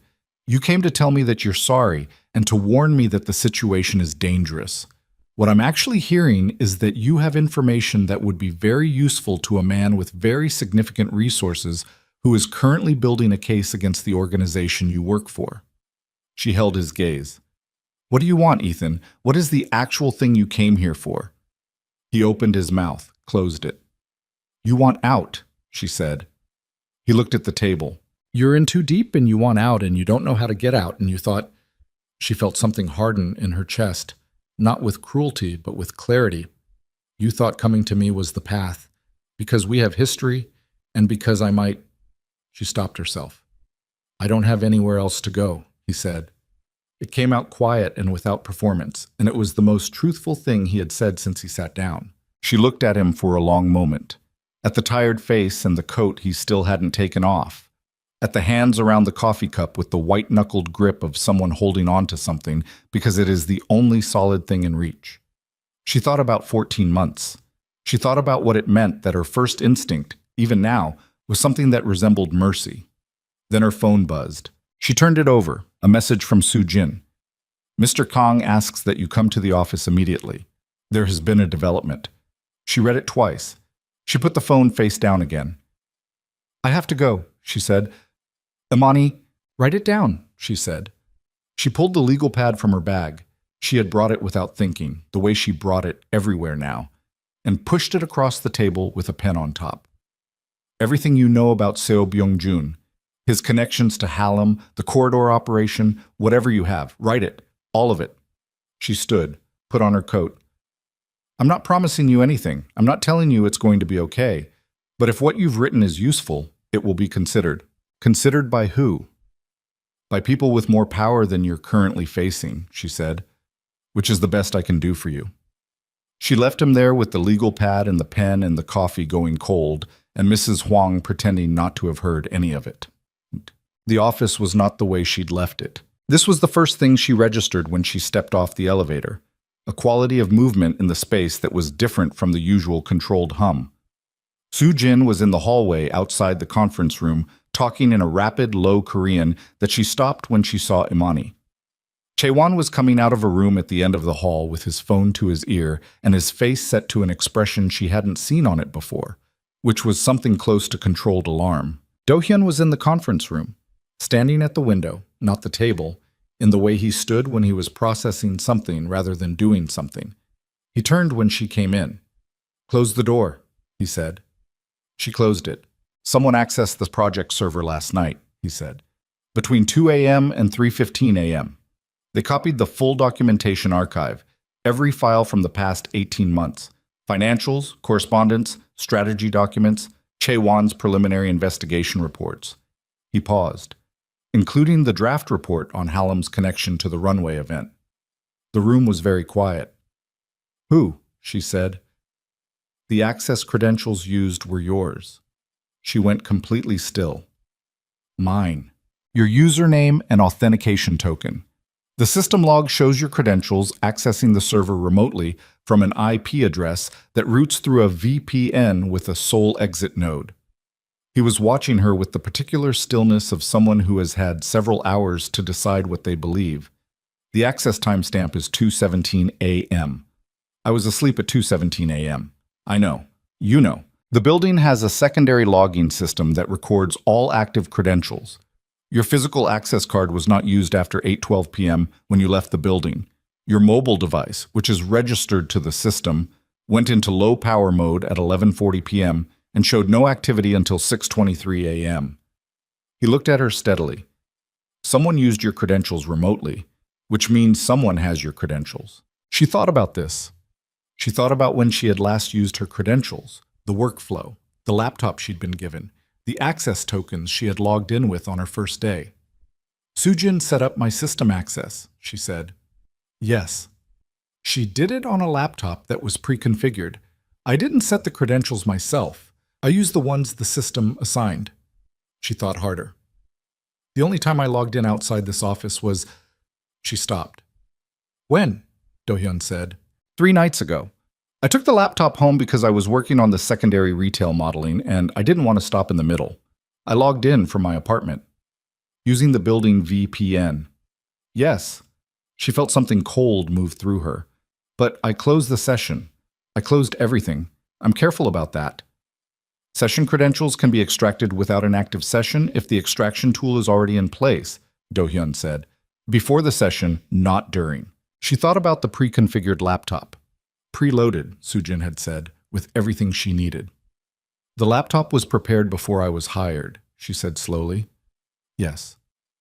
Before you had identified me. Before that night. Do-hyun's jaw tightened slightly. Yes? That means... She worked through it, the sequence, the logic. That means whoever prepared that laptop knew I was going to be hired, knew before the event, knew before you walked across that ballroom.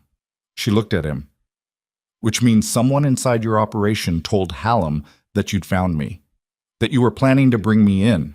The silence in the room had a different texture now, heavier. The kind of silence that settles into a space when something that has been suspected has been said aloud and cannot be unsaid. Yes, Do-hyun said. His voice was the same, controlled even, But the compression around his eyes had increased to a degree that she read, now, with some confidence, as anger being held in a very tight space. That is what it means. "You have a leak," she said. "I have a leak. Someone on the inside of your organization has been feeding Hallam information about the project, about the investigation, about me." She pressed both hands on the table, not for support but to ground herself, to keep the next thought from arriving faster than she could process it. The data they took. Jaewon's preliminary report on Hallam. "If Hallam has that, they know what we have on them," Do-hyun said. "They know how far the investigation has gotten. They know every name we've identified. They'll destroy the evidence. They'll move people." She thought about Ethan at the cafe table, writing on her legal pad. She thought about the name he hadn't yet written down when she left. Seo Byung-jun. Do-hyun's eyes sharpened. "What?" "Ethan gave me a name this morning, the man who runs Hallam's corridor operation. The man Vanessa reports to directly. His name is Seo Byung-jun." She watched his face process this. He wasn't in Jae-won's report. "No," Do-hyun said. "He wasn't. Which means Hallam now knows we don't have him. They know exactly what we have and what we don't. They know the edges of what's safe." She straightened. "They're not going to run. They're going to come at us. At the project. At the investigation. At—" She stopped. Do-hyun said it before she finished. "At you," he said. "You're the foundation of the project. If the project loses its strategic architect at this stage, the pre-approval timeline collapses. We go back to zero." He was looking at her with the directness that she had come to understand was not aggression, but a specific kind of honesty. The kind that didn't protect you from the shape of a situation. "Seo will come at the weakest point, which is me, which was going to be the project documentation. Now that they have that—" He moved from the window to the table, both hands on the surface, mirroring her posture without seeming to notice it. "Now it's you." The cold that had started when she read Soo-jin's message had settled in her chest and was sitting there with the particular weight of a situation that has run out of exits. She thought about Ethan's warning at the cafe. He will not accept losing, he will remove the documentation and whatever else needs removing, and understood that she had been the whatever else before she even knew it was a possibility. She thought about her mother, about the treatment costs, about the specialist's report, about all of the reasons she had said yes to the runway event, and all of the reasons she had said yes to this job, and the specific chain of yeses that had led her here, to this conference room, to a situation where a man she'd never met intended to remove her because she was inconvenient to his financial interests. She thought about the woman who had walked onto that runway in an ivory dress that had been designed to betray her, who had stood in the cold air and the laughter and not moved. She was done not moving. "Find the leak," she said. Do-hyun looked at her. "Find whoever inside your organization told Hallam I was coming. Find them first, before anything else. Because until you do, every move we make, every strategy, every piece of evidence we develop, Seo already knows about it before we can use it." She straightened fully. "And then I need everything you have on Seo Byung-jun. Not Jae-won's report. Everything. Financials. Network. Every connection between him and Hallam and the corridor deal and anything else your team has ever touched that has his name on it." "Why?" "Because you need to know your enemy better than he knows himself before you move against him," she said. "And right now, he knows us better than we know him. That's the only problem that matters." Do-hyun held her gaze for a moment. The room was still. Below the window, Seoul went about its enormous, indifferent business. "The leak," he said. If it's someone you trust, that's going to hurt," she said, without softness, but also without cruelty. "But it doesn't change what needs to happen." Something moved in his face. Brief, specific. The kind of expression that surfaces and is reclaimed in less than a second. She filed it away without knowing yet what it meant. Only that it was real. That it had come from the interior temperature of a man who kept his interior temperature very carefully managed, and that it had arrived now, in this specific moment, told her something she would spend time thinking about later, when there was time for thinking. "All right," he said. He reached for his phone, and Imani stood in this conference room of the 31st floor, with the Han River somewhere below, and a man named Seo Byung-jun, somewhere in this city, who had her name on a list she'd never asked to be on, and she understood, with the complete and irreversible clarity of a door closing behind you in a room with no other exit, that she was no longer in the position of someone to whom things were being done. She was in the position of someone who was going to have to do. The leak had a name by Thursday morning. It was not a name Do-hyun had expected. Imani could see that in the 45 minutes between when Jae-won came into the conference room and when Do-hyun stopped moving, stopped the particular controlled pacing he did when he was processing information on his feet, that back and forth between the window and the table that she had learned to read as the external indicator of an internal calculation running hard, and went completely still. The name was Min Tae. Tae Yang had been with the Black Tiger Group for 9 years. He ran the legal affairs division. He was 41 years old, had a daughter in middle school, had worked his way up from junior counsel through 11-hour days, and the specific loyalty of a man who had attached his identity to the institution he served.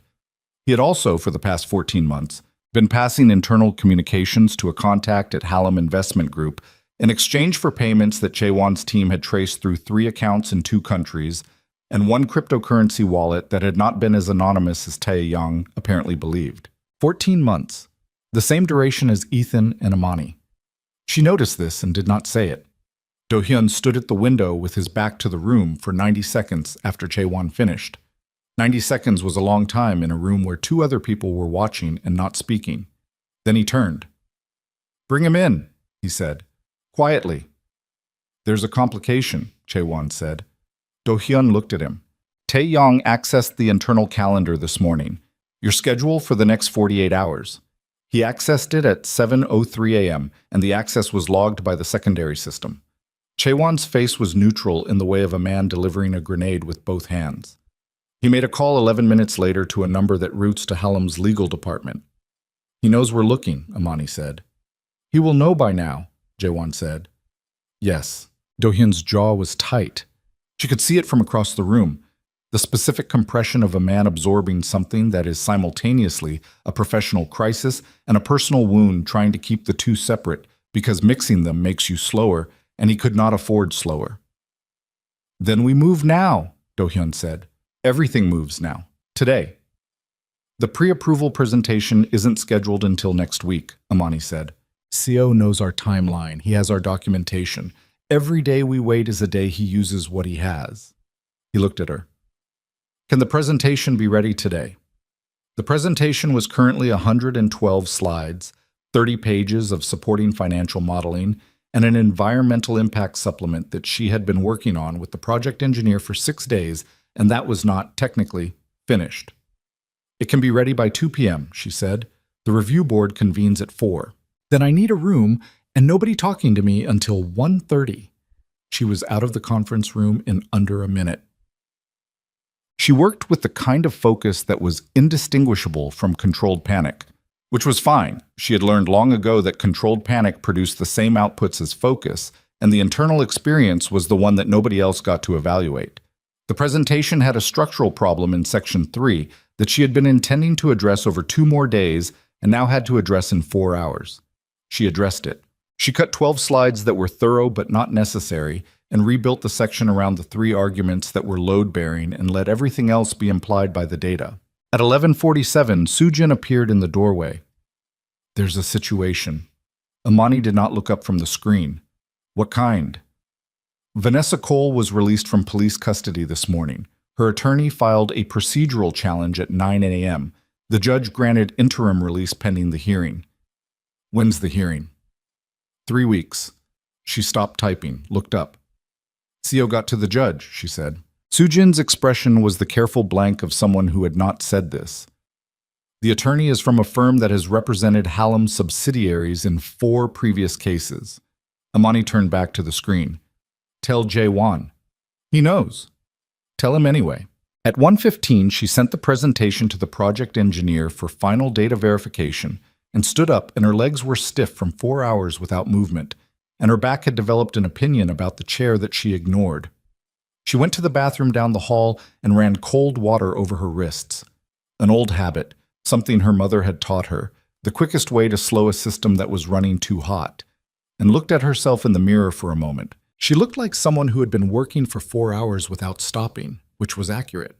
She looked also like someone who was about to walk into a room and argue for something she had spent 6 months building and which was, at this specific moment, the only thing standing between a man she had never met and a financial victory he had been engineering for 2 years. She went back to her office and fixed her hair and put on the jacket she had brought specifically for this, dark charcoal, structured, the one she wore when she needed to feel like her own architecture was sound, and picked up the portfolio and the legal pad and walked to the elevator. Do-hyun was in the lobby. He was in a different suit again. Black today, the color he wore when something was serious in a specific way.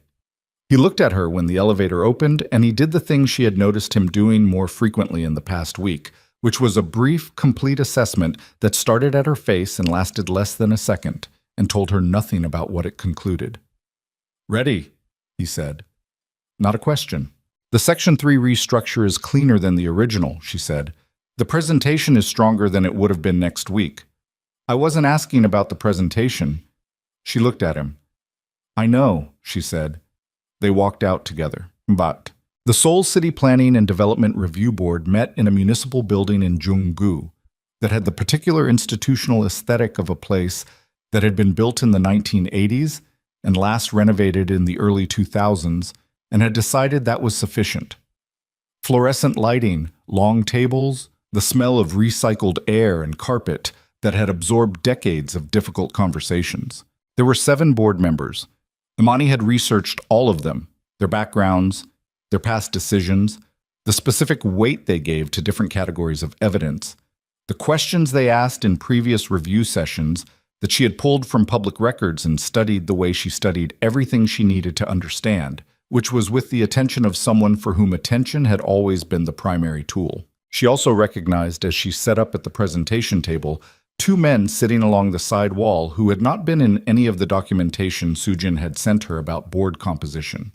She leaned toward Do-hyun, who was seated to her right. "The 2 men on the left wall," she said, at a volume that carried nowhere. "I see them," he said, at the same volume. "Hallam representatives.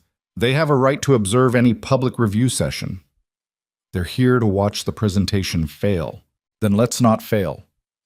The board chair, a woman in her 60s named Director Choi, opened the session with the procedural language of someone who had opened 10,000 sessions and found them all essentially equivalent.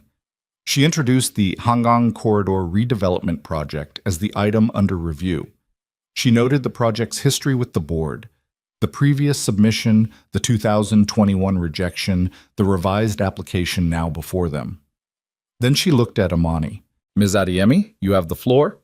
Imani stood. She had given presentations before. She had given them in English and in French and in passable Korean, and in the particular universal language of numbers arranged to tell a story that was also an argument. She had given them in rooms that wanted her to fail, and rooms that were indifferent, and once, in Lagos, in a room where half the audience was talking to each other, and one man was openly reading a newspaper, and she had given the presentation anyway, had given it to the 2 people who were actually listening, because those were the ones who mattered. She looked at Director Choi, and she began. She did not look at the Hallam observers. She did not look at them because they were not relevant to what she was doing, and because looking at them would give them a weight in the room that they had not earned. She looked at the board members, and she worked through the presentation with the precision of someone who had rebuilt it 4 hours ago and knew every joint and load point and exactly where to push if someone pushed back. They pushed back. Board member Lim, the one she had identified from his previous sessions as the most technically rigorous, challenged the secondary retail modeling in Section 3 within 8 minutes. She answered him with the corrected data and the methodology behind it and watched him write something on his notepad. Board member Park questioned the environmental impact timeline. She had the supplement ready, page 14, the specific numbers he needed before he'd finished the question. Director Choi asked about community displacement protocols, and Imani walked her through the retention weighting model, the 1.8 multiplier, the 2009 baseline, and why it was wrong and what the corrected figure looked like and what it meant for the actual people who would be living in the corridor during construction.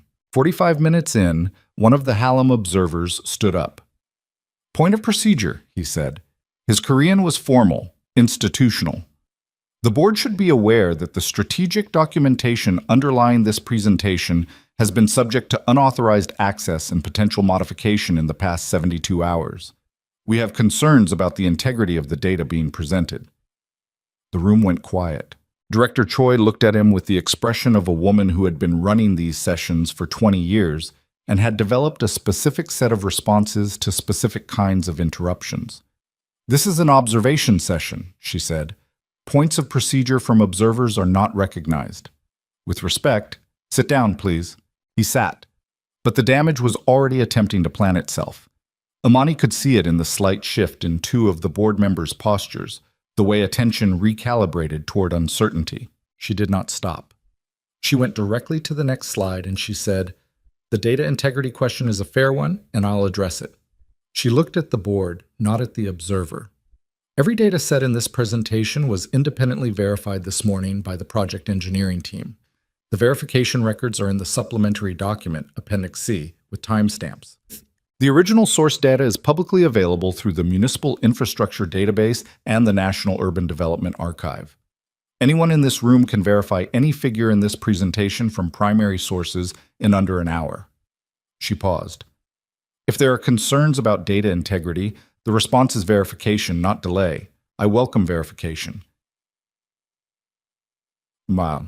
Lim was writing again. Park had turned to Appendix C. The Hallam observer did not stand again. At the 90-minute mark, Director Choi called a brief recess. Amani sat down and Do-hyun put a water bottle in front of her without comment, and she drank half of it, and her hands were steady, which she was grateful for, because they had not been entirely steady an hour ago. "Section 5, Do-hyun said quietly. "I know. Section 5 was the financial risk modeling, the part that required the board to accept a set of revenue projections that were, by any conservative standard, aggressive. She had built the conservatism into the methodology rather than the projections themselves, which was the correct approach, but was also harder to defend in a room full of people who had been burned by optimistic projections before." Recess ended. Section 5 lasted 22 minutes. Board member Kim, who had been quiet for the entire first half, came alive in Section 5 with the specific energy of someone who had been waiting for the right moment and had decided this was it. He challenged the revenue timeline, the absorption rate assumptions, the phased investment model. He was not being unreasonable. The questions were legitimate, and Amani answered each one and did not rush and did not soften. At one point, Kim said, "These projections assume a market absorption rate that has not been achieved in this district in 11 years. They assume a market absorption rate that has not been achieved under the previous development conditions in this district," Amani said. "The corridor under this proposal is not the same market environment as the corridor under previous conditions. The infrastructure integration in Section 2 changes the accessibility index for the eastern segment by a factor of 2.3. That changes the absorption ceiling." She pulled up the comparison chart. The comparable project is not previous Hangang district development. The comparable is the Seongsu Corridor 2019 post-infrastructure revision, same absorption rate, achieved in 18 months. Kim looked at the chart, wrote something. The room was quiet. Director Choi looked at her watch. She looked at the board. She had the air of someone who has reached a conclusion and is taking the appropriate procedural time before stating it. Then Do-hyun's phone vibrated against the table. She saw him look at it. She saw his face do something she had never seen it do in a professional context. A rapid tightening, a recalibration, the surface of a controlled person, encountering something that is testing the control. He leaned toward her. "Jae-won," he said. Barely sound. She glanced at him. "What?" Taeyang didn't run. A pause, the length of a breath. "He made a call before we could bring him in. Seo knows about today, about the board session." She went completely still. "He's moving," Do-hyun said. "Now." Director Choi had begun speaking. The procedural language of a board moving toward a decision, the language Amani had been working toward for the past 2 hours. Under the table, Do-hyun's hand had closed around his phone. She could see the tension in his forearm. She could see him doing the calculation, the same calculation she was doing, about what moving meant when the person moving was a man who had already paid for a judge's decision and arranged a dress to tear and spent 2 years building a machine designed to make sure that nobody like Imani Adeyemi ever reached a room like this. "We need the board to vote today," she said, barely audible. "Right now, before whatever he's doing reaches this room. I know." "Do-hyun." She turned to look at him directly, close enough that the conversation was completely private. "Whatever Seo is sending, a legal challenge, a procedural block, a call to someone on this board, it needs to arrive after the vote, not before." "I know," he said again. His eyes were on the board, on Director Choi. "I'm thinking." She turned back to the room. Director Choi had paused in her procedural summary, was looking at some document that a staff member had placed in front of her. A new document, placed there in the last 30 seconds. Imani's chest went cold. Director Choi read it. Her face gave nothing.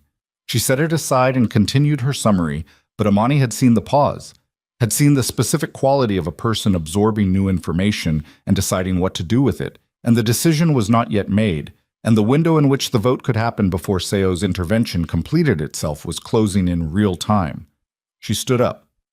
Director Choi stopped speaking. "I apologize for the interruption," Imani said. Her voice was level. Her heart was going at a rate she was choosing to ignore. "I'd like to request that the board proceed directly to a vote on the pre-approval motion. Not because I want to limit discussion," she looked at Kim, who had been the most rigorous, "but because I'm aware that there may be an attempt to introduce a procedural delay in this session within the next few minutes, and I believe that delay is not in the interest of this review process or the people it serves." The room was completely silent. The Hallam observer was on his feet. "Point of, sit down." This time it wasn't Director Choi, it was Do-hyun. He said it quietly, the way he said everything, without elevation, without performance. And the observer sat down with the speed of someone whose body has made a decision before their mind fully endorsed it, because that was what happened when Kang Do-hyun spoke in a certain register in a room. Director Choi looked at Imani, looked at Do-hyun, looked at the document that had been placed in front of her. And then, with the deliberate motion of someone making a choice, she turned it face down on the table. She looked at her board. "We will proceed to the preliminary vote on pre-approval for the Honggang Corridor Redevelopment Project, Phase 1. Her voice was the voice of someone who had been running these sessions for 20 years and had decided in this particular session what kind of chair she was going to be. "All in favor?" The first hand went up, Board Member Park, then Lim, then 2 more. Kim had not moved. 5 seconds. The room held the specific suspended quality of a moment that is determining something, that is in the process of becoming one thing or another and has not yet arrived. Kim's hand went up. 6 of 7. Director Choi's hand rose last. Motion carries. Pre-approval is granted pending final environmental and financial compliance review to be completed within 90 days. She set her pen down. This session is adjourned. The room broke into sound. The scraping of chairs, the beginning of conversations, the Hallam observers already moving, already on their phones, the observer's face doing something that was not quite panic, but was adjacent to it. Imani stood at the table with her hands flat on it, and her portfolio still open and the presentation still on the screen behind her, and she breathed. One breath. The specific breath of someone who has been running on a surface that might have given way at any moment, and has made it to the other side and is only now allowing themselves to feel the full weight of what they were running on. Do-hyun was beside her, not touching her. There was still 18 inches of professional space between them that neither of them had crossed. But beside her, close enough that she was aware of him the way you are aware of something solid when you have been in open water. "It passed," she said. "It passed. He's going to come at this. Whatever he was sending, it doesn't matter now," Do-hyun said. "Pre-approval is a matter of public record the moment it's logged. He can't touch the vote. He can still come at the 90-day compliance review." "Yes." A pause. "But now we have 90 days on our terms instead of 2 years on his." He looked at her. "That's different." She started gathering the portfolio. Her hands were doing the slight tremor they'd been managing all afternoon, the residual of adrenaline with nowhere to go, and she pressed them against the leather to still them.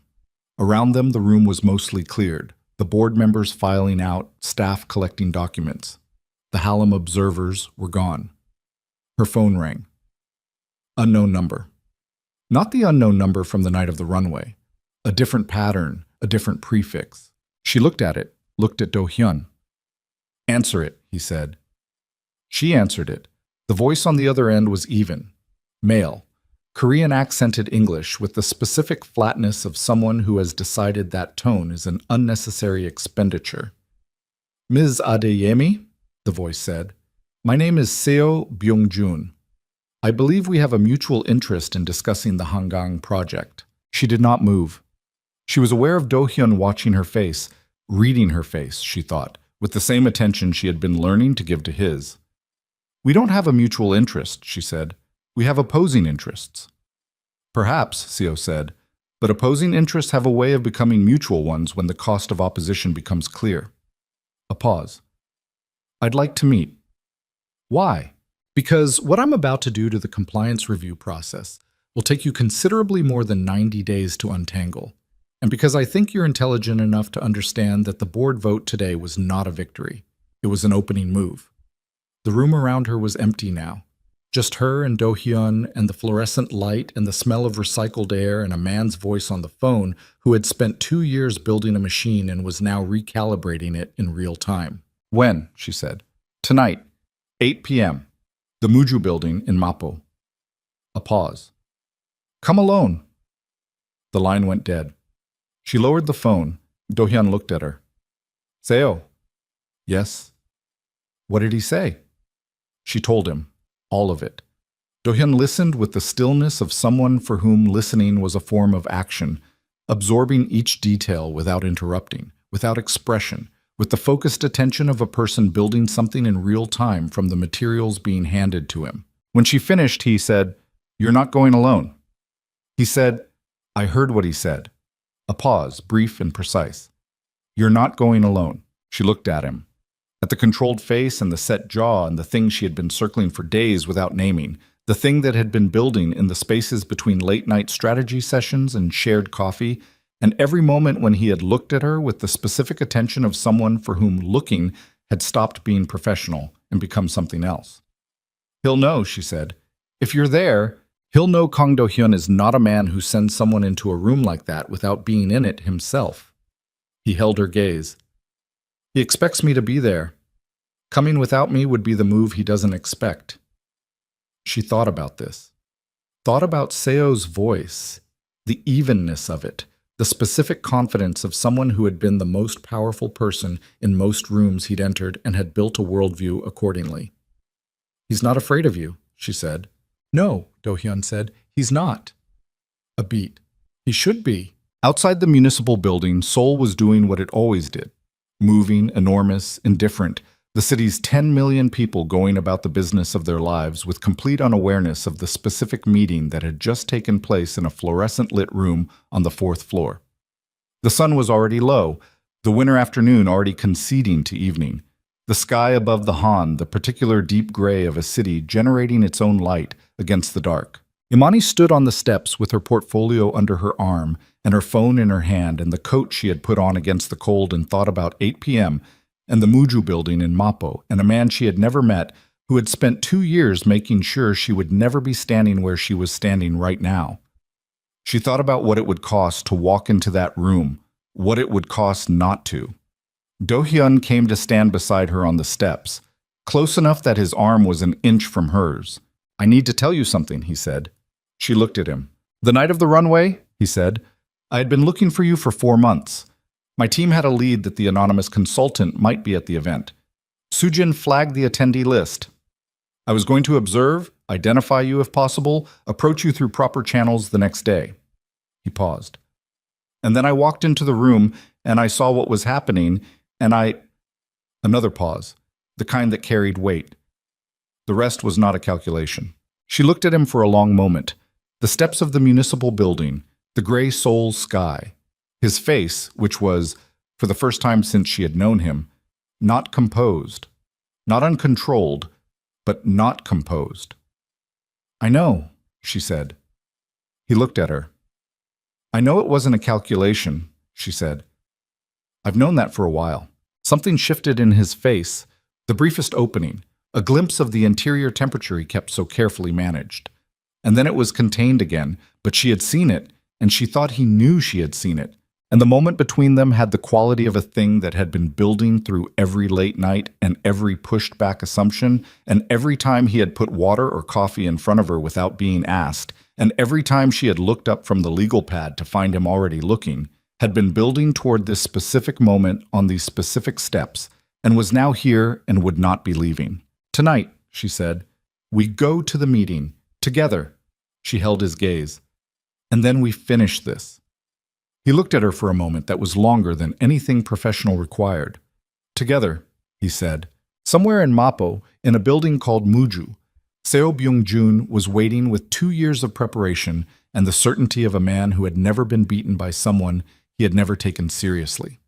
He did not yet know, could not yet know, that the woman walking toward him had stopped being the person he'd been trying to destroy somewhere between a runway and a bridge, and a conference room and 45 minutes in front of a review board, and had become instead something he had no model. The Muju building in Mapo was 12 stories of concrete and glass that had been built in the 90s and had never quite decided what it wanted to be. Too corporate for the neighborhood, not corporate enough to command the rents that would have justified the renovation it clearly needed. The lobby was marble that had yellowed. The elevator buttons were worn smooth. The security desk was occupied by a man in his 50s who looked at Do Hyun and then looked away with the specific efficiency of someone who had been told to expect them and to do nothing about it. The 11th floor.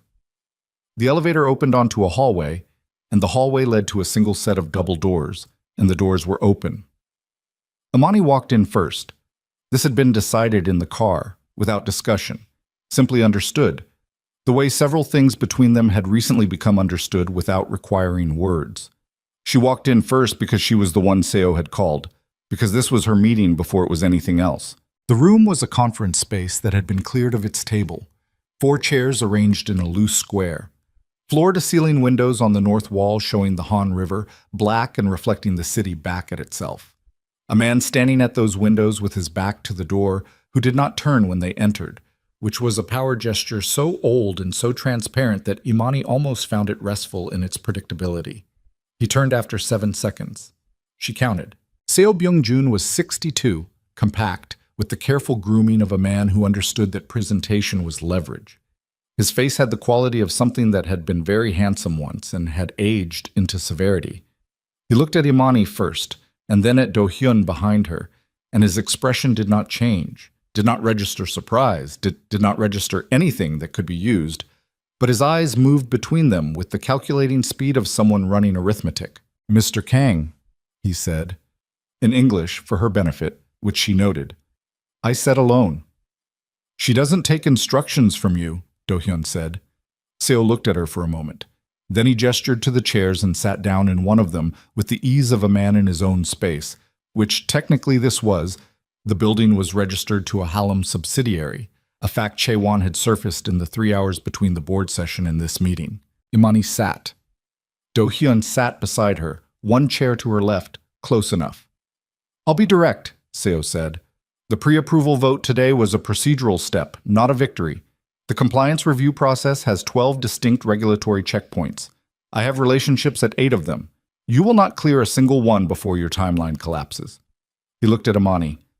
"The question is how much of your client's resources you want to spend finding that out." "That's one version of the next 90 days, Imani said. "It's the accurate version. It's the version where your 8 relationships hold, where none of them read the documentation that was copied from our server 3 days ago and decides that being connected to a corporate obstruction case is a worse bet than cooperating with a financial crimes investigation." She held his gaze.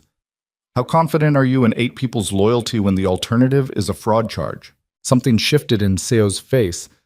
"Not much. A degree of recalibration." "You don't have a financial crimes case," he said. "We have the shell company chain from Bright Event Partners to your logistics group. We have 14 months of payment records from Min Tae-yong's accounts.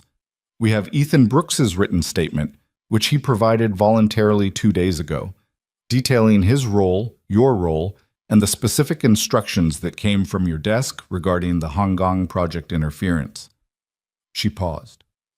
"We also have Kim Sarah, who altered the dress, and who agreed to a full cooperative statement in exchange for reduced liability 3 days ago. Another pause, shorter. And we have Vanessa Cole, who has been in a room with our legal team for the past 6 hours, because her attorney advised her, correctly, that being cooperative now was considerably better than not being cooperative later. The room was very quiet. Seo's hands were resting on his knees. He had not moved them. His face was doing the work of a man who is processing the gap between what he thought he walked into this meeting with and what is actually in the room. Vanessa wouldn't, he started. Vanessa already did, Amani said. She made a calculated decision, which is something she's always been good at. You should have anticipated that. The people you use to do things you don't want connected to your name are also the people who have the most to gain by connecting it. Seo looked at Do-hyun. Do-hyun had not spoken since they sat down. He was sitting with the specific stillness that Amani now understood was not passivity, was in fact its opposite, was the stillness of someone who had already decided the outcome of a situation and was waiting for the situation to catch up to the decision. This is extortion, Seo said. No, Do-hyun said. Extortion is when you want something in exchange for silence. We don't want your silence. We want your absence. He looked at Seo with an expression that was entirely without heat, which was somehow more final than anger would have been. Withdraw Hallam's corridor bid. Resign your position. Cooperate fully with the financial crimes investigation, which will be filed Monday morning regardless of what happens in this room tonight. A pause. Those are not negotiating positions. They're the terms. And if I don't, then everything we have goes to the prosecutor's office tonight instead of Monday, and you spend the weekend managing a public exposure instead of a private one. Do-hyun's voice did not change in any register. Your choice. Seo looked between them. The river behind him was still. The city lights reflected in it with the beautiful indifference of a thing that had no stake in what happened in this room. Imani watched him make the calculation. She could see it happening. The rapid internal accounting of a man who had spent 40 years building a position and was now determining how much of it could be saved and what the cost of saving it was. It was not a quick calculation. It took almost a full minute, during which nobody in the room spoke or moved, and the silence had the specific weight of something irrevocable being decided. I want the cooperation terms in writing, Seo said finally, from the prosecutor's office, not from you. You'll have them by morning, Do-hyun said. Seo looked at Imani one more time. The look had something in it she hadn't expected. Not respect exactly, but the specific attention of someone recategorizing a thing they had badly misjudged.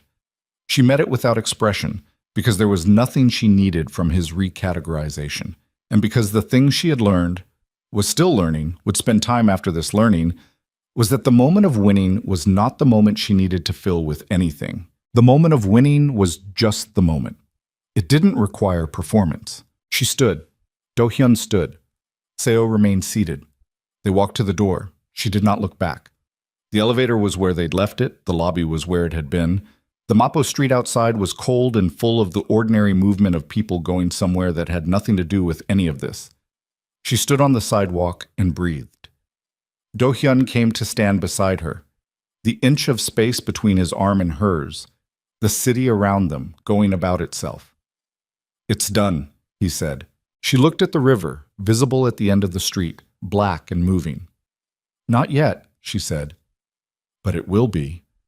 It took 11 days. Seo Byung-jun resigned from Hallam's board of directors on a Friday. The announcement buried in a routine corporate filing that would have been invisible to most people, and was not invisible to anyone who had been watching for it. The financial crimes investigation was formally opened on Monday as promised. Hallam's corridor bid was withdrawn from consideration, also on Monday, in a statement that cited strategic reallocation of capital resources and contained no other information. Vanessa Cole's hearing resulted in a plea agreement, 18 months, suspended, with full cooperation as a condition. The agreement was filed publicly. Imani read it on a Tuesday morning at her desk on the 31st floor, and she read it twice, and then she closed the document and did not open it again. There was nothing in it she needed to keep reading. Ethan Brooks cooperated completely. His statement was thorough, detailed, and, from what Jae-won told her, delivered in the specific manner of a man who had been waiting to put down something heavy for a long time and had found the act of putting it down to be both relief and cost simultaneously. He was terminated from his position at Hallam's subsidiary. He did not contact Amani again. She did not expect him to, and did not, examining herself carefully on the question, want him to. Min Taeyong was the one that cost Do Hyun something visible. She had not expected to see that cost, had not expected, from a man who managed his interior so carefully, to see the exterior register it. But the afternoon that Taeyong was formally removed from the Legal Affairs Division, she passed Do Hyun in the hallway, and his face had a quality she recognized because she had felt it herself. The specific fatigue of a betrayal that has been processed intellectually for days and then arrives, in a mundane moment in a hallway, as something the body has to absorb in a different way. She stopped walking. 9 years is a long time, she said. He looked at her. Yes. I'm sorry. He was quiet for a moment. He had a daughter, he said. 11 years old. I used to... He stopped. Started again. I was at the division's year-end dinner 3 months ago. She was there. She sat next to me and talked about a science project for 45 minutes. A brief pause. I paid attention. Imani stood in the hallway and looked at him and thought about the interior temperature of a man who pays attention to an 11-year-old science project and carries it 3 months later in a hallway outside his own office as something that matters to the accounting of a betrayal. That's not your fault, she said. No, he said, but it's still mine to carry. She understood this. She understood it in the specific way of someone who had been carrying things for years that were not her fault and had never confused fault with weight.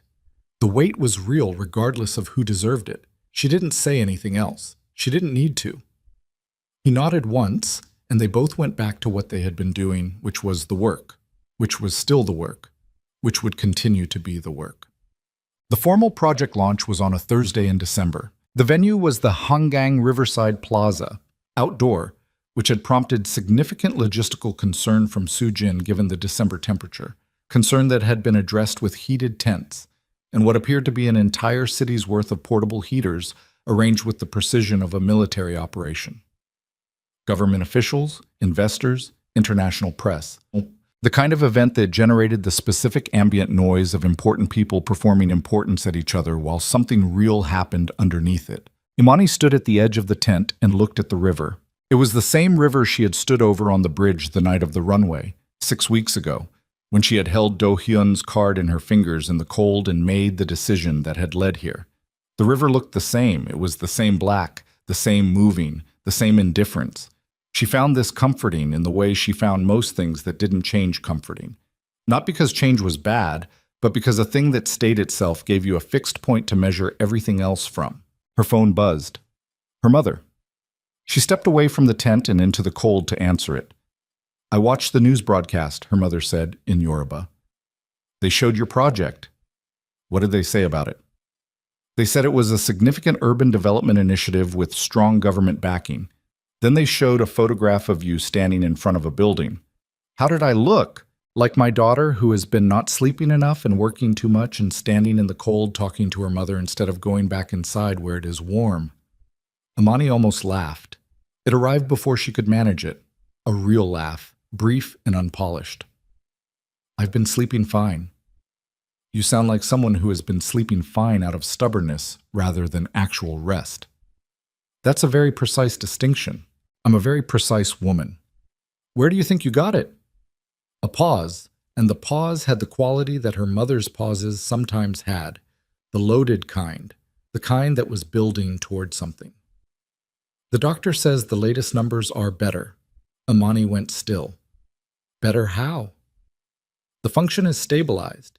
He says if it holds for 3 more months, we can reduce the treatment frequency. Another pause.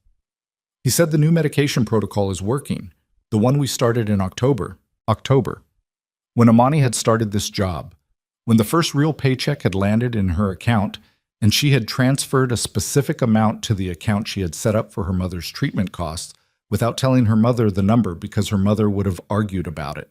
She stood in the December cold of the Hangang Riverside with the city lights and the river and the heated tent behind her and her mother's voice in her ear, and she felt something that was not triumph and was not relief and was not happiness exactly, but was something that contained all three without being reducible to any of them. Something that felt like the specific sensation of a weight you have been carrying for so long that you have stopped registering it as weight. And then one day it shifts, not disappears, just shifts, and you feel for the first time in years the outline of your own posture without it. "That's good news," she said. Her voice came out rougher than she intended. "It's very good news," her mother said. "Come home at Christmas." "I'll try." "Amani, I'll come home at Christmas." "Good." A pause. "Now go back inside. You'll catch cold standing out there." She hung up. She stood in the cold for another minute, just standing, just the river and the city and the sensation of something settling that had been unsettled for a very long time. Then she went back inside. The speeches happened. They always happened. The government official who spoke for 8 minutes about civic vision. The lead investor who spoke for 5 minutes about confident partnership. The project engineer who spoke for 3 minutes about structural integrity, with the visible relief of a man who has been asked to be brief and intends to honor it. Amani sat in the front row and listened and did not rehearse what she was going to say, because she had learned the way you learn things that require being in the wrong situation enough times, that the things worth saying did not benefit from rehearsal. When it was her turn, she stood at the podium and looked at the room full of important people performing importance, and she thought about an anonymous submission through a third-party portal on a Tuesday night in July, written for no audience, built on years of paying attention to a problem that nobody else was solving in the way it needed to be solved. The Hangang corridor was not a development opportunity, she said. It was a community that had been treated like one for 30 years. The difference between those two things is not rhetorical. It's the difference between a project that produces revenue and a project that produces a place where people can actually live. She paused. This project does both. That's not an accident. It's a choice, made at every stage of the methodology, to treat the people who will live here as the primary variable rather than the final consideration. She said a few other things. She kept it shorter than they expected. She sat down. Do-hyun, in the chair beside her, did not look at her, but his hand, resting on his knee, moved perhaps 2 centimeters toward hers in the space between the chairs, a motion so small that it was invisible to the room and entirely visible to her, and then was still. She did not look at him either, but she felt it. After the event, when the important people had performed their importance, and the heated tents were being disassembled by people who had opinions about portable heaters and were keeping them to themselves, Imani and Do-hyun stood at the riverside railing and looked at the Han. This too was the same river.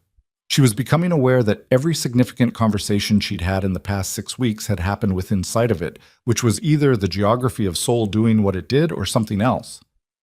"Sujin told me you turned down the interview request," Do-hyun said. 3 interview requests. "You could have said yes to 1. "I didn't want to." She looked at the water. "I spent 6 months writing a proposal that I submitted anonymously because I'd learned that putting my name on things made people read them differently. I'm not ready to be a story someone tells about me. I'd rather keep being the person doing the work." He was quiet for a moment. "That will change." "I know. Eventually." She turned to look at him. "Not yet." He looked back at her. In the dark, with the city behind them and the river in front and the December cold making the air precise and clear, his face was the most open she had ever seen it. Not unguarded exactly, because she suspected fully unguarded was not a mode he operated in, but open in the specific way of someone who has made a decision and is standing on the other side of having made it. "I need to tell you something," he said. "You said that to me once before, on the steps of the municipal building." "I know. It went well." The corners of his mouth moved, the almost not a smile that she had catalogued the first time it appeared, and that she had been cataloging since, the specific micro-expression of a man whose face was trained to neutrality, encountering something that tested the training. "I want to ask you something," he said, "and I want you to answer it honestly, without considering what the answer is supposed to be." "I usually do." "I know, it's one of the things that is—" He stopped, started over. "What do you want? Not for the project, not for the next phase of the work. For yourself." She looked at him. The question was more complicated than it sounded, which she suspected he knew. She had spent so many years in the specific compression of a life organized entirely around survival, her mother's health, her own professional advancement against the resistance that had been arranged against it, the next month and the month after that. That want, in the personal sense, in the sense of what she wanted for the interior of her life rather than the mechanics of it, was a question she had not been answering for a long time. "I want to finish the compliance review without anyone trying to obstruct it," she said. "That's about the project." "I know." She looked at the river. "I want to go home at Christmas, see my mother, eat food that isn't from a delivery app." Also practical. "Most of what I want is practical." "Not all of it," he said. She turned to look at him. He was looking at her with the directness that she had learned to read correctly. Not aggression, not challenge, but the specific honesty of a person who had decided to be honest and was seeing it through.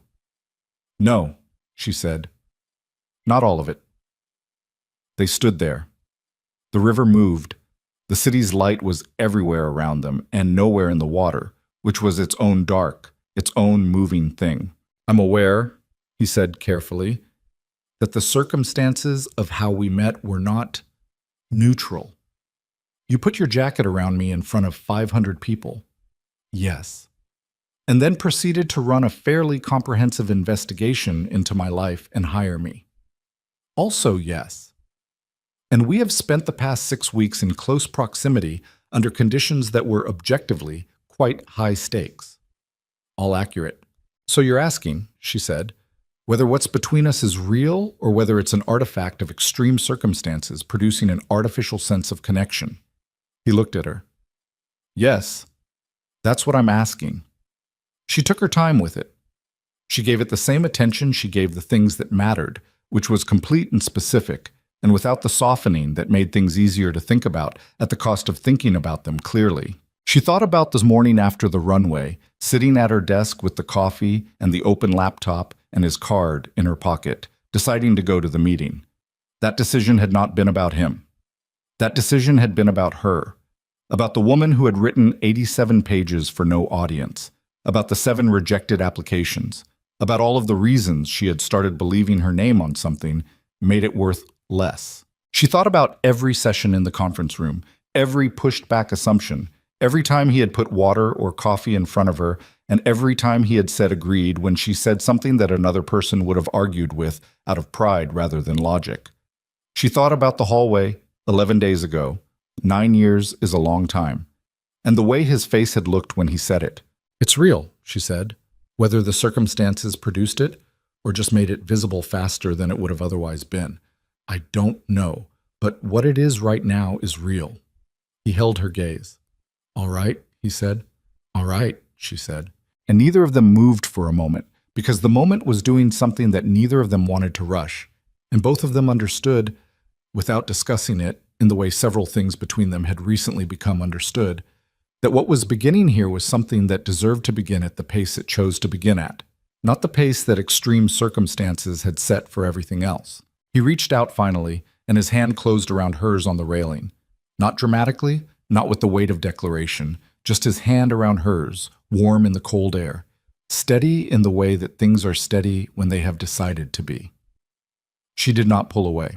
The river moved below them and the city burned around them, and somewhere in the Hangang corridor, the project that she had written in secret on Tuesday nights in July was already beginning its work of becoming something real in the world.